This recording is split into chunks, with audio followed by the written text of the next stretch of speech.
Welcome to A.N. Pathak Chemistry Revision Class for Class 12। आज हम लोग जो है पिछले क्लास में पढ़े थे वेंट ऑफ फैक्टर, जिसमें हम लोग पढ़े थे elevation in boiling point, depression in freezing point पे न्यूमेरिकल्स।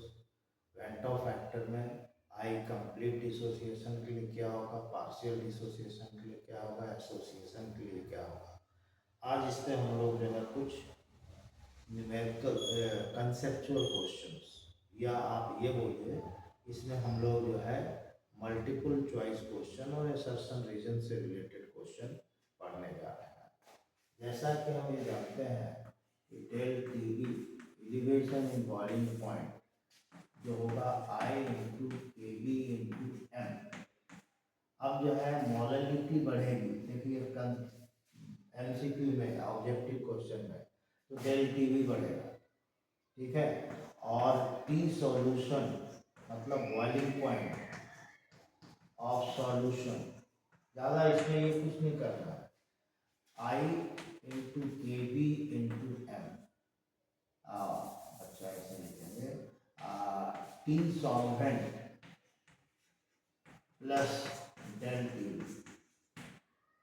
तो T solution boiling point of solution कब बढ़ेगा, जब एलिवेशन इन बॉइलिंग पॉइंट बढ़ेगा।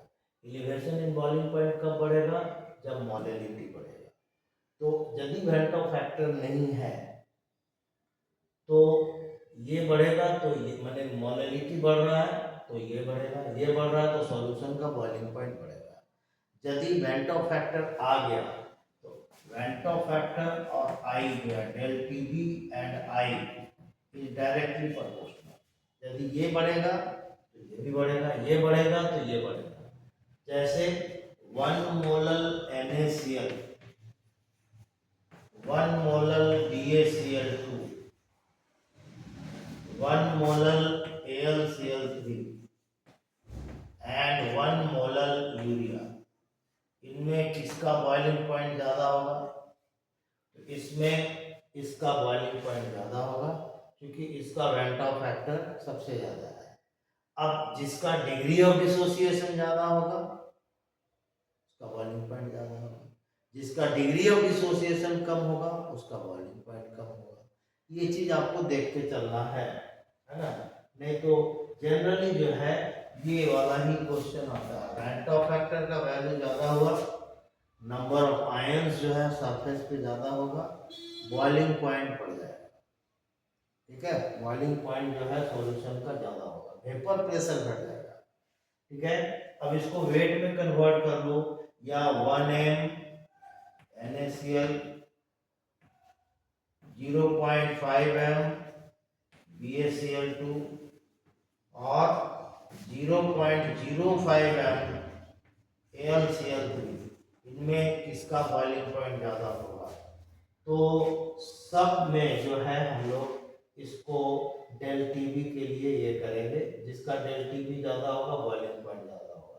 तो हाउ दीज आर रिलेटेड, ये देखो ये दोनों जो है कंसंट्रेशन सेम है, मतलब वेंट ऑफ फैक्टर ज़्यादा है, इसका वेंट ऑफ फैक्टर 4 है तो 4 इंटू 0.05 m मोल कितना हो गया, 0.02 मोल, 0.5 ये 0.2 मोल। और यहाँ देखो 3 है, 0.5 इंटू 3, 0.5 इंटू 3 इट इज 1.5 मोल, और ये 1 इंटू 2, सबसे ज़्यादा किसका हुआ? सबसे ज़्यादा मोल्स इसका हुआ, सबसे ज़्यादा मोल्स इसका होगा, सभी जो 1 kg सॉल्वेंट है तो सबसे ज़्यादा बॉइलिंग पॉइंट इसका होगा। तो यदि कंसंट्रेशन ये है तो आप नंबर ऑफ मोल्स निकाल लीजिए, जिससे नंबर ऑफ आयंस का पता चल जाएगा। जैसे इसमें कितना हो गया, 0.2 इंटू 6.022 इंटू 10⁻23, इसमें 1.5 और इसमें 2 इंटू 6.02, तो इसमें सबसे बॉइलिंग पॉइंट ज़्यादा इसका हो जाएगा। तो इस तरह से हमको जो है ये करना है। अब जो है एक चीज और है, तो हमने इसमें दो तरह का क्वेश्चन लिया, एक ये लिया मोलैलिटी सेम करके, एक मोलैलिटी डिफरेंट करके वेंट ऑफ फैक्टर से कैलकुलेट किया, ज़्यादा और कम है ना, मिनिमम मैक्सिमम। या अरेंज करने के लिए बोलेगा इंक्रीजिंग ऑर्डर डिक्रीजिंग, वैसे आप अरेंज करते हैं, इसमें कोई दिक्कत नहीं हो सकती। या फिर आपको जो है केवल जो है सारा का 1m दे करके देगा तो वो आप निकाल, या फिर वजन वेट देखिए, जैसे 5 देख लो 5.85 ग्राम NaCl है ना। उसी तरह से हाँ आपको CaCl2 का जो है 11.1 ग्राम दे करके, या फिर जो है यूरिया का दे देगा। तो पहला काम यही है कि इनको नंबर ऑफ मोल्स में कन्वर्ट कीजिए।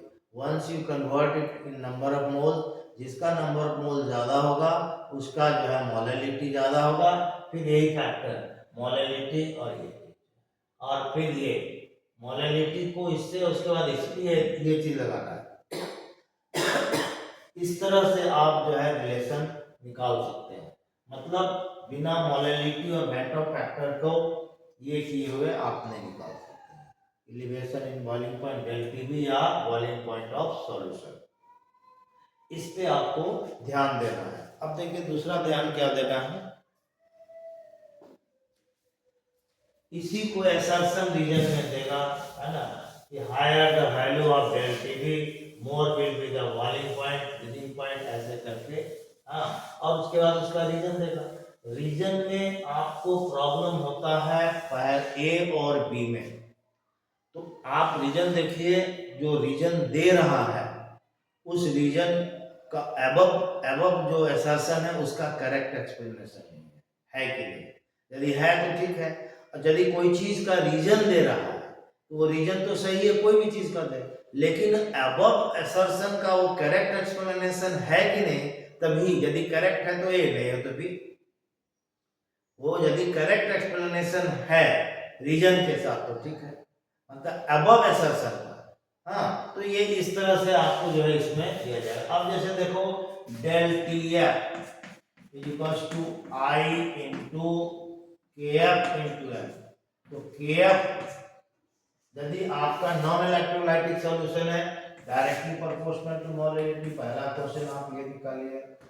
Del T F is directly proportional to i, और है ना, और के एफ तो आपका कांस्टेंट है, del T F is proportional to I into M. ये तीन चीज रिलेशन होगा। अब T solvent, T solution, T solvent minus del T, अब जिसका ये ज्यादा होगा सॉल्यूशन का वॉल्यूम फ्रीजिंग पॉइंट कम होगा, मतलब जिसका डेल टी एफ ज्यादा होगा, यदि आपका मोलैलिटी ज्यादा हो गया तो डेल टी एफ ज्यादा हुआ, डेल टी एफ ज्यादा हुआ तो उसका जो है सॉल्यूशन का फ्रीजिंग पॉइंट कम हो जाएगा। यदि वेंटो फैक्टर ज्यादा हो गया, एक ही तरह का सॉल्यूशन है ना, आयनिक सॉल्यूशन है, आयनिक सॉल्यूशन है तो उसका डेल टी एफ ज्यादा हो जाएगा। हाँ, आई ज्यादा है तो डेल टी एफ ज्यादा हो जाएगा, उसके बाद सॉल्यूशन का फ्रीजिंग पॉइंट कम हो जाएगा। तो higher the value of molality more will be the del T F value, higher the value of Bantoff factor, more will be the del TF, and higher the product of I into AM, then the more will be the del TF. तो जितना ज्यादा del TF का value होगा उतना कम solution का boiling point freezing point होगा। अब जैसे देखो बोलेंगे 1 मोलर यूरिया, 1 मोलर NaCl है ना, 1 मोलर CaCl2, इनमें फ्रीजिंग पॉइंट कम किसका होगा, which one will have lowest माने मिनिमम फ्रीजिंग पॉइंट। तो देख लो इसमें सबसे ज्यादा डेल टी एफ का वैल्यू किसका होगा, सबसे ज्यादा इसका होगा, उससे कम इसका होगा, सबसे कम इसका होगा। तो डेल टी एफ सबसे कम जो है इसी का हुआ, तो जितना कम डेल टी एफ होगा देख लो तो इसका बॉइलिंग पॉइंट, ये इसका फ्रीजिंग पॉइंट सबसे ज्यादा हो जाएगा। और सबसे कम फ्रीजिंग पॉइंट किसका होगा, सबसे कम फ्रीजिंग पॉइंट इसका हो जाएगा। सबसे कम फ्रीजिंग पॉइंट 1 मोलर क्योंकि डेल टी एफ यहाँ पर घट रहा है, जितना ज्यादा डेल टी एफ घटेगा फ्रीजिंग पॉइंट जो है एक्वा सॉल्यूशन में सॉल्यूशन का फ्रीजिंग पॉइंट होगा, तो मिनिमम ये मैक्सिमम। समझ में आ रहा है ना, इसको इस तरह से हमको और एमसीक्यू में हैंडल करना है, एमसीक्यू प्लस असर्शन रीजन। ये आप थोड़ा सा ध्यान दीजिएगा, है ना। इसमें हम लोग ऐसे करेंगे और यही इसमें एमसीक्यू यही सब चीज आएगा। अब एक टॉपिक और बच गया है आपका, और वो टॉपिक है, मैं बता रहा हूँ, liquid liquid solution. Liquid liquid solution, liquid liquid solution. अभी तो मैं पढ़ाऊंगा नहीं, इसमें कहाँ से क्वेश्चन आएगा वो चीज देखूंगा। इसमें एक आता है Rawls law for lowering Raoult's law for partial vapor pressure, partial vapor pressure। अब यहाँ पर लिक्विड ए ले रहे हैं और यहाँ पर लिक्विड बी ले रहे हैं, थोड़ा सा समझा रहे हैं, और ये ए बी लिक्विड बना। इन प्योर स्टेट इसका vapour pressure P A nought, इसका P B nought. In mixture इसका वेपर प्रेशर पी ए, इसका पी बी, ठीक है, और ये हम पी मान लेते हैं। तो Raoult's law for partial vapour बोलता क्या है कि किसी भी सॉल्यूशन में the partial vapour pressure of a component is directly proportional to mole fraction of that component. मतलब यही हुआ कि P equals to P A not into X A. What is the difference between P A not and P A? तो ये pure state में है और ये सॉल्यूशन में है, ठीक है। उसी तरह से P B is directly proportional to X B, तो P B is equals to P B nought. इसको थोड़ा सा एक लाइन और बढ़ा लीजिए, P A not 1 minus X B, और जब इनको जोड़ देंगे तो P equals to P A plus P B, और इसको जोड़ जाड़ के आप लिखेंगे तो ये आपका P A not x A plus plus plus यहाँ पर आप इसमें एक्स बी जो है कॉमन ले लीजिए, तो ये P A not minus P B not. इसमें से यहां से क्वेश्चन आता है कि वेपर प्रेशर दे देगा प्योर स्टेट में या सॉल्यूशन का, बोलेगा कि ये आइडियल है कि नॉन है। दो ही चीज पढ़ना, आइडियल और नॉन आइडियल, है ना, आइडियल और नॉन आइडियल। तो ये चीज है, इसको थोड़ा सा ग्राफ से लेके चलते हैं हम लोग। थोड़ा सा ग्राफ ले रहे हैं, देखिए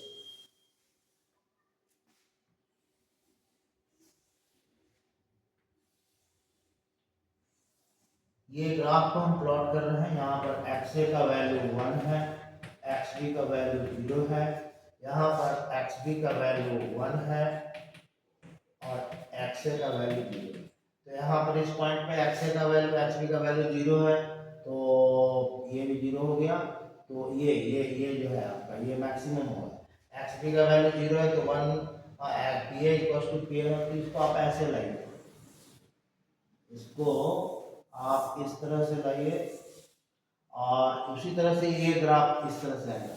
अब देखो क्या है कि ये वाला पी बी नॉट इससे छोटा भी हो सकता है, बड़ा भी हो सकता है, बराबर भी हो सकता है, कोई दिक्कत नहीं है। आपके एनसीईआरटी बुक में बड़ा लिखा हुआ बड़ा कीजिए, क्योंकि हमने जैसा देखा है कॉपी इवैल्यूएशन में प्रॉब्लम क्या होता है कि बहुत टीचर जो नए आते हैं वो यही वाला वैल्यू देखते हैं, बड़ा छोटा रहता है तो काट देते हैं, या बराबर रहता है तो काट देते हैं। तो ऐसा नहीं करना है, और ऐसा करना भी नहीं चाहिए टीचर्स को, लेकिन वो उनकी गलती है। और एक ये आपका सॉल्यूशन का होगा, ठीक है। तो ये तीन तरह का हुआ, P A equals to P A not 1 minus X B, P B equals to P B not 1 P B not into X B, और ये आपका इस तरह से आ जाता है। तो यदि पी ए और ये वाला वैल्यू सेम है किसी भी एक के लिए, ये वैल्यू और ये वैल्यू सेम है, तो सॉल्यूशन आइडियल होगा। मतलब नेचर ऑफ ग्राफ में स्ट्रेट लाइन देखेंगे तो आइडियल होगा, ये आइडियल है, ये आइडियल है, ठीक है। और यदि ये पीए यदि बड़ा हो जाता है, ये यदि बड़ा हो जाता है इससे, पीए ग्रेटर हो गया या पीए लेस हो गया, तो ये नॉन आइडियल सॉल्यूशन हो गया। तो आइडियल सॉल्यूशन जो ये हुआ, आइडियल ये यदि इक्वल हो गया वैल्यू, है ना, तो ये आइडियल हो गया, ये इक्वल, ये आपका नॉन आइडियल। ठीक है, तो आइडियल और नॉन आइडियल मतलब हम लोग इसको ऐसे देखते हैं, for ideal solution expected vapour pressure और एक्चुअल वेपर प्रेशर दोनों सेम हो जाएगा। मतलब आप ये कहिए कि 5 मिलीलीटर लिक्विड ए और 5 मिलीलीटर लिक्विड बी ले रहे हो और रिजल्टिंग सॉल्यूशन 10 मिलीलीटर हो गया, तो ये आइडियल सॉल्यूशन हुआ। या आइडियल सॉल्यूशन के लिए, आइडियल सॉल्यूशन के लिए एक दो चीज और है, del H mixture is equals to 0, del V mixture is equals to 0। कहने का मतलब कोई हीट ना निकला ना एब्जॉर्ब हुआ, तो ये आपका जो है आइडियल हुआ। ना इसमें माने मिक्सचर के वॉल्यूम में कोई चेंज नहीं हुआ, तो ये भी आइडियल हुआ। ठीक है, और ये यदि रॉल्स लॉ को ओबे किया, ओबेज रॉल्स लॉ, तो भी ये जो है आपका आइडियल हुआ। तो ये दो तीन, या A interaction and BB interaction का मैग्नीट्यूड यदि एबी इंटरेक्शन के बराबर हो गया, the magnitude is the magnitude of interaction of A and BB interaction is equal to AB interaction, तो ये आइडियल है। तो ये चार केस जो है आपका असर्शन रीजन या एमसीक्यू वगैरह में जो होता है ये लिया जा सकता है, तो वो आइडियल सॉल्यूशन का केस हुआ। उसी तरह से हम लोग नॉन आइडियल सॉल्यूशन का थोड़ा केस ले लें, तो जो ए इंटरेक्शन है और बीबी इंटरेक्शन है, इसका मैग्नीट्यूड जो है एबी इंटरेक्शन से बड़ा होगा। एक ये केस हुआ, या A interaction and BB interaction, इनका मैग्नीट्यूड एबी से छोटा होगा। अब देखो यहां पर हम ये कर रहे हैं, तब ये नॉन आइडियल हुआ। अब नॉन आइडियल सॉल्यूशन जो है दो तरह का, ये दो तरह का होता है, positive deviation and negative deviation. Positive deviation मतलब इथेनॉल प्लस वाटर का मिक्सचर है। कहने का मतलब ये हुआ कि यदि इथेनॉल का इंटरेक्शन, क्योंकि इथेनॉल में आपका हाइड्रोजन बॉन्ड आ रहा है, हाइड्रोजन बॉन्ड इज एक्टिव। कोई भी अल्कोहल के बीच में इंटरमॉलिक्यूलर हाइड्रोजन बॉन्ड आ रहा है, और यदि इसमें हम, है ना, या वाटर ले रहे हैं, तो वाटर का इंटरेक्शन हो रहा है, तो इसमें भी हाइड्रोजन बॉन्ड के थ्रू ही इंटरेक्शन हो रहा है, और दोनों को मिला देंगे तो अल्कोहल और वाटर का इंटरेक्शन होगा। थोड़ा देख लीजिए यहाँ पर, थोड़ा सा हम इसको क्लियर कर लें।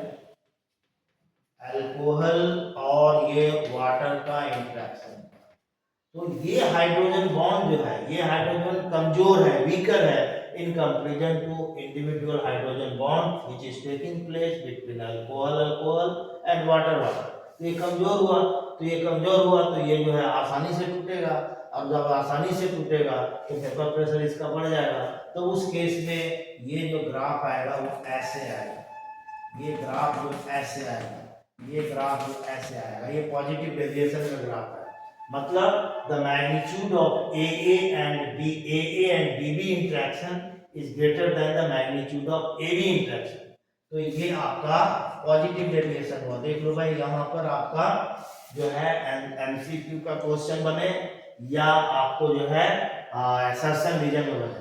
अब वेपर प्रेशर, जैसे इसका वेपर प्रेशर मान लेते हैं 1 atm है, इसका वेपर प्रेशर भी 2 atm है मान लेते हैं, और मिक्सचर का वेपर प्रेशर जो है ज़्यादा हो गया या कम हो गया, तो यहाँ पर मिक्सचर का वेपर प्रेशर जो है जितना हम ये क्यों ज़्यादा हो जाएगा, जितना एक्सपेक्ट किया उससे ज़्यादा, है ना, इनके सम से ज़्यादा हो जाएगा। ये देखो ज़्यादा हो गया, तो ये पॉजिटिव डेविएशन दिखाएगा। तो जब वेपर प्रेशर बढ़ जाता है तो इसको हम लोग मिनिमम बॉइलिंग मिक्सचर एजियोट्रॉप्स बोलते हैं। तो इसलिए पॉजिटिव डेविएशन दिखाने वाला जो लिक्विड है, सॉल्यूशन है, वो माने मिनिमम बॉइलिंग मिक्सचर के नाम से जाना जाता है। ठीक है, और ये केस जो है, जैसे इसमें हम एक केस और लेते हैं, ये जस्ट थोड़ा आपको हम रिवीजन के लिए कर दे रहे हैं, है ना, यहाँ से ऐसा ऐसा क्वेश्चन निकलेगा। तो देखते हैं, एक तो मिट गया। अब ए इंट्रैक्शन एंड बीबी इंट्रैक्शन का मैग्नीट्यूड AB से बड़ा होगा, AB से छोटा होगा, तो ये नेगेटिव डेविएशन दिखा है। ये छोटा है, मतलब देख लो, यहाँ पर क्लोरोफॉर्म ले लिया, एक ले लिया क्लोरोफॉर्म और दूसरा ले लिया एसीटोन। ना क्लोरोफॉर्म के बीच में हाइड्रोजन बॉन्ड है, ना एसीटोन के बीच में हाइड्रोजन बॉन्ड है, लेकिन दोनों को मिला दिया तो ये बल्कि मॉलिक्यूल हो गया। कहने का मतलब ये हुआ कि एक छोटे से कंकड़ को फेंकना ज़्यादा आसान है और एक चट्टान को फेंकना ज़्यादा मुश्किल है। तो इसका मतलब है कि इसका वेपर प्रेशर अब जो है बल्कि मॉलिक्यूल हो गया, एवोपरेट करना मुश्किल हो गया, तो वेपर प्रेशर इसका बढ़ गया, तो ये जो है मैक्सिमम बॉइलिंग मिक्सचर हुआ, मैक्सिमम बॉइलिंग मिक्सचर इस वाले। तो इसमें जो है वेपर प्रेशर घट गया, उम्मीद से कम हो गया। ये देखो, ये इस तरह का ग्राफ आया, ये इस तरह का ग्राफ आया। तो यही कंसेप्ट आपको लगाना है। अब इससे जो भी रिलेटेड क्वेश्चन होगा कुछ बुक में आप देखिए, है ना, नहीं तो लास्ट में जब हम सारा चैप्टर रिवाइज कर लेंगे इस तरह से, तो लास्ट में फिर चैप्टर वाइज कुछ एमसीक्यू और असर्शन रीजन को डिस्कस करेंगे। ठीक है, कम से कम एग्जाम्पलर का बहुत सारा क्वेश्चंस हम कर देंगे। एग्जाम्पलर्स में बहुत सारे क्वेश्चंस हैं, एमसीक्यू ये सब है, वो करेंगे। तो ये जो है आपका minimum and maximum boiling mixture जो है, तो पॉजिटिव डेविएशन दिखाने वाला लिक्विड एजियोट्रोप जो होता है मिनिमम बॉइलिंग, और ये नेगेटिव डेविएशन दिखाने वाला मैक्सिमम बॉइलिंग मिक्सचर होता है। इसका जो है इस तरह से हम लोग इसको जो है ये करते हैं। ठीक है, तो इसको हम लोग ऐसे ही देखेंगे। और एजियोट्रोपिक मिक्सचर जो इसमें हुआ वैसा मिक्सचर जो प्योर कंपोनेंट है। अब एक चीज और देखिए, पॉजिटिव मिनिमम और मैक्सिमम, जैसे हमने लिया C2H5OH, ये पॉजिटिव डेविएशन या मिनिमम बॉइलिंग मिक्सचर हुआ। इसका बॉइलिंग पॉइंट जो होता है 353 या 51 केल्विन होता है, और ये 373। तो इन दोनों में जिसकी बॉइलिंग पॉइंट कम होगी उसी के नियर बाई में मिक्सचर का बॉइलिंग पॉइंट होगा। तो इसी के नियर बाई में, या आपका जो है 353 हो, 355 हो, 350 हो, ये इसके नियर बाई में नहीं रहेगा। और जैसे ये हम लोग लेते हैं HCl और वाटर, जितने भी एक्सोथर्मिक रिएक्शन है, एक चीज नेगेटिव डेविएशन में आपका डेल H मिक्सचर याद रखना less than 0, del V mixture ये सब याद रखना लेस देन 0 होता है।